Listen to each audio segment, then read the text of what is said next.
The Masque of the Red Death. The Red Death had long devastated the country. No pestilence had ever been so fatal or so hideous. Blood was its avatar, and its seal, the redness and horror of blood. There were sharp pains and sudden dizziness, and then profuse bleeding at the pores with dissolution. The scarlet stains upon the body, and especially upon the face of the victim, were the pest ban which shut him out from the aid and from the sympathy of his fellow men. And the whole seizure, progress, and termination of the disease were the incidents of half an hour. But the Prince Prospero was happy and dauntless and sagacious. When his dominions were half depopulated, he summoned to his presence 1,000 hale and light-hearted friends from among the knights and dames of his court, and with these retired to the deep seclusion of one of his castellated abbeys. This was an extensive and magnificent structure, the creation of the prince's own eccentric yet august taste. A strong and lofty wall girdled it in. This wall had gates of iron. The courtiers, having entered, brought furnaces and massy hammers, and welded the bolts. They resolved to leave means neither of ingress nor egress to the sudden impulses of despair or of frenzy from within. The abbey was amply provisioned. With such precautions the courtiers might bid defiance to contagion. The external world could take care of itself. In the meantime, it was folly to grieve or to think. The prince had provided all the appliances of pleasure. There were buffoons, there were improvisatori, there were ballet dancers, there were musicians, there was beauty, there was wine. All these and security were within. Without was the Red Death. It was toward the close of the 5th or 6th month of his seclusion, and while the pestilence raged most furiously abroad, that the Prince Prospero entertained his 1,000 friends at a masked ball of the most unusual magnificence. It was a voluptuous scene, that masquerade. But first, let me tell you of the rooms in which it was held.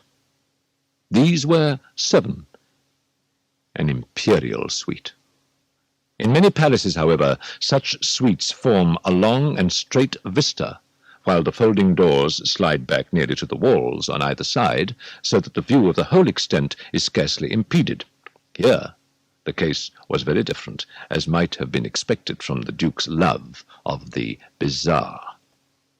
The apartments were so irregularly disposed that the vision embraced but little more than one at a time.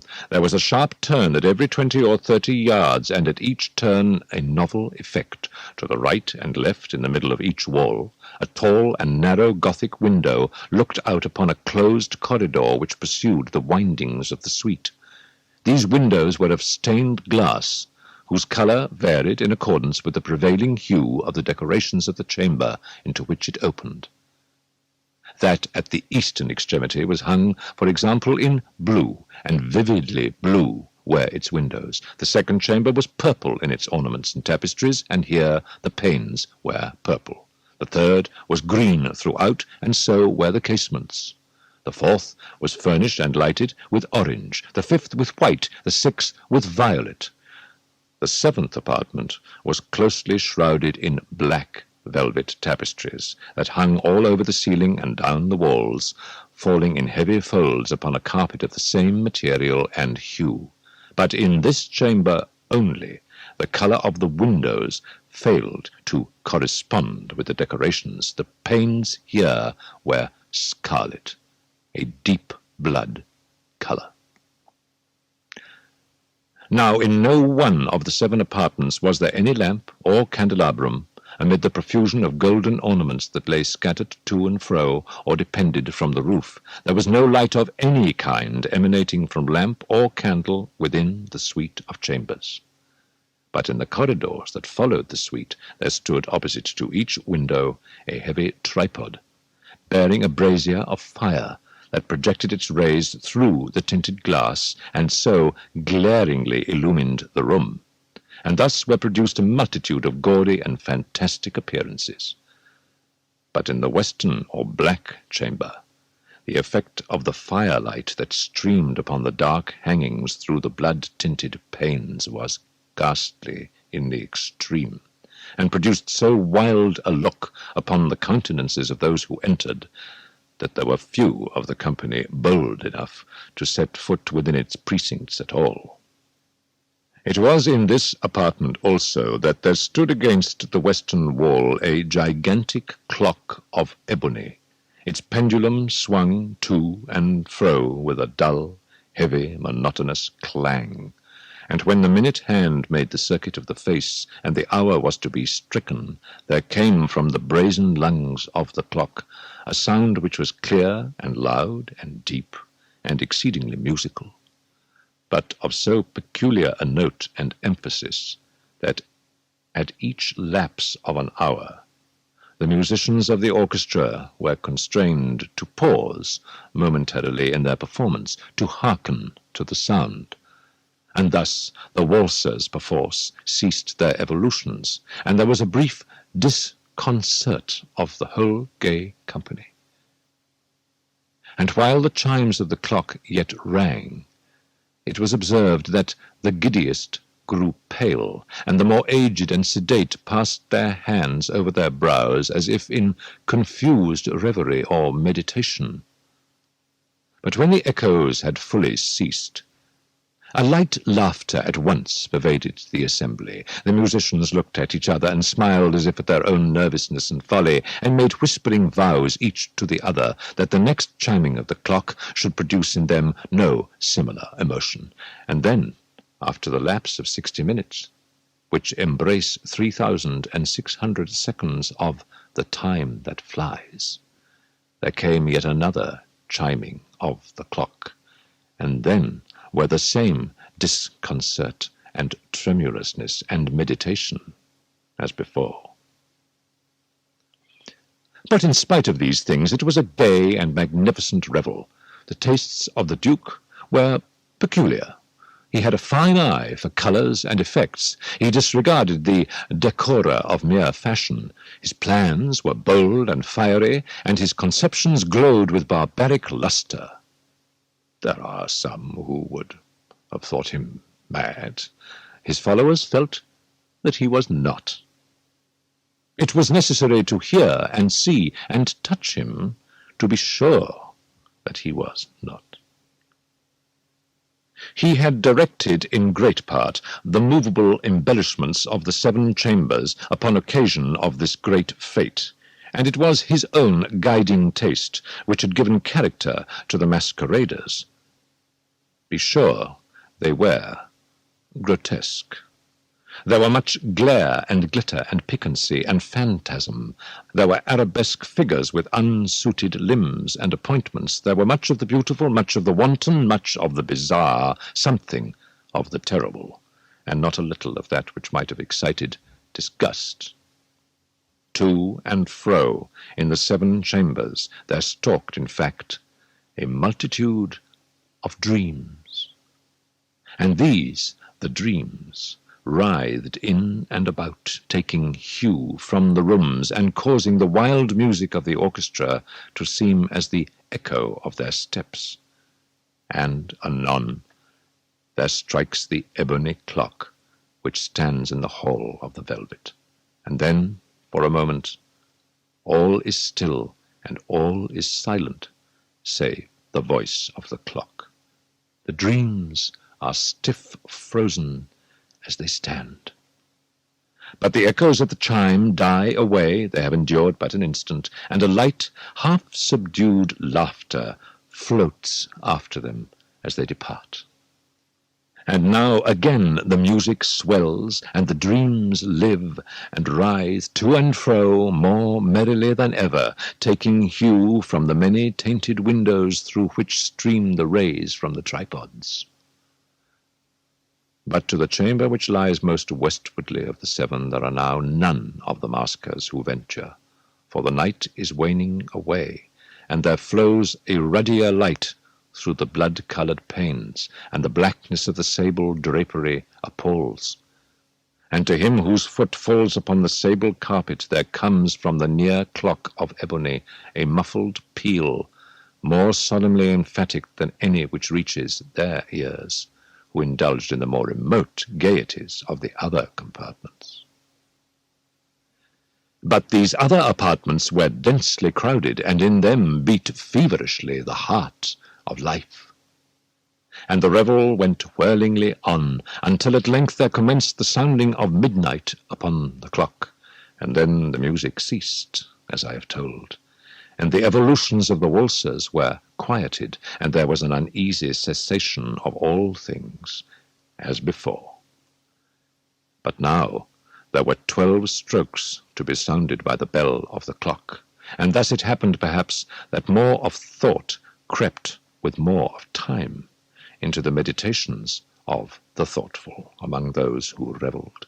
And thus, too, it happened, perhaps, that before the last echoes of the last chime had utterly sunk into silence, there were many individuals in the crowd who had found leisure to become aware of the presence of a masked figure, which had arrested the attention of no single individual before. And the rumour of this new presence having spread itself whisperingly around, there arose at length from the whole company a buzz or murmur expressive of disapprobation and surprise, then finally of terror, of horror, and of disgust.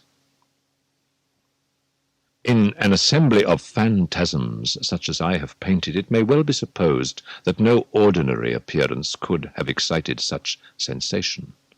In truth, the masquerade license of the night was nearly unlimited, but the figure in question had out-Heroded Herod, and gone beyond the bounds of even the prince's indefinite decorum.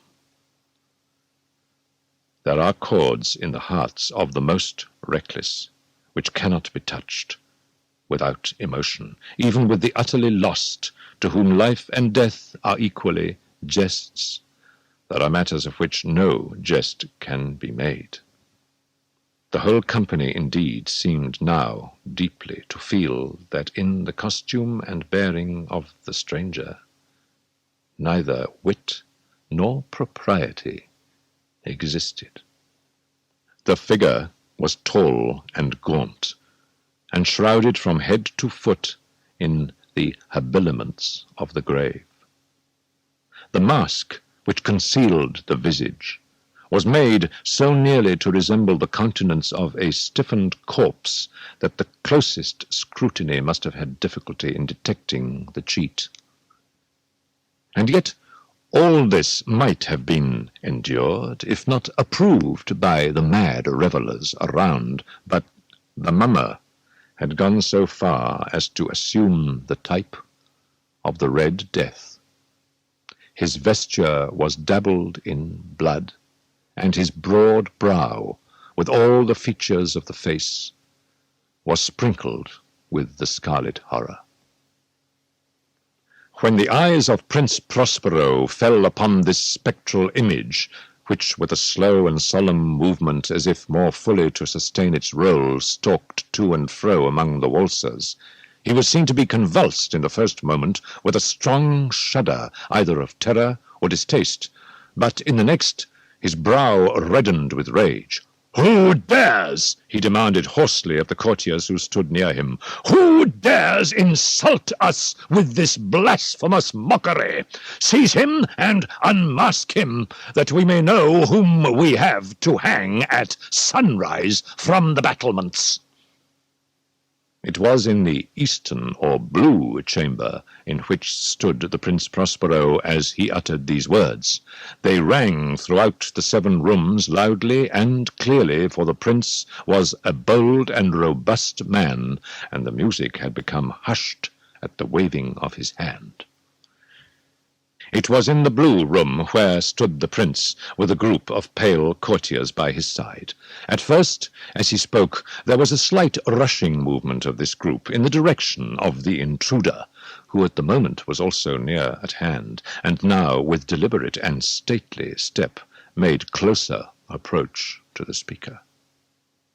But from a certain nameless awe with which the mad assumptions of the mummer had inspired the whole party, there were found none who put forth hand to seize him, so that unimpeded he passed within a yard of the prince's person.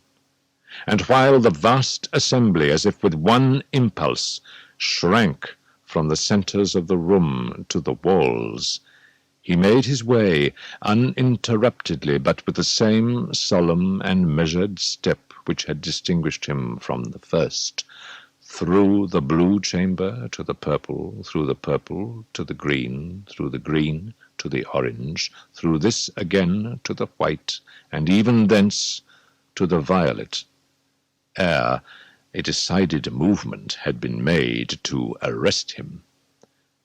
It was then, however, that the Prince Prospero, maddening with rage and the shame of his own momentary cowardice, rushed hurriedly through the 6 chambers, while none followed him on account of a deadly terror that had seized upon all. He bore aloft a drawn dagger, and had approached in rapid impetuosity to within 3 or 4 feet of the retreating figure, when the latter, having attained the extremity of the velvet apartment, turned suddenly and confronted his pursuer. There was a sharp cry, and the dagger dropped gleaming upon the sable carpet, upon which instantly afterward fell, prostrate in death, the Prince Prospero. Then, summoning the wild courage of despair, a throng of the revellers at once threw themselves into the black apartment, and seizing the mummer, whose tall figure stood erect and motionless within the shadow of the ebony clock, gasped in unutterable horror at finding the grave cerements and corpse-like masque which they handled with so violent a rudeness, untenanted by any tangible form. And now was acknowledged the presence of the Red Death. He had come like a thief in the night, and one by one dropped the revellers in the blood-bedewed halls of their revel, and died, each in the despairing posture of his fall. And the life of the ebony clock went out with that of the last of the gay, and the flames of the tripods expired, and darkness and decay and the Red Death held illimitable dominion over all.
𝑑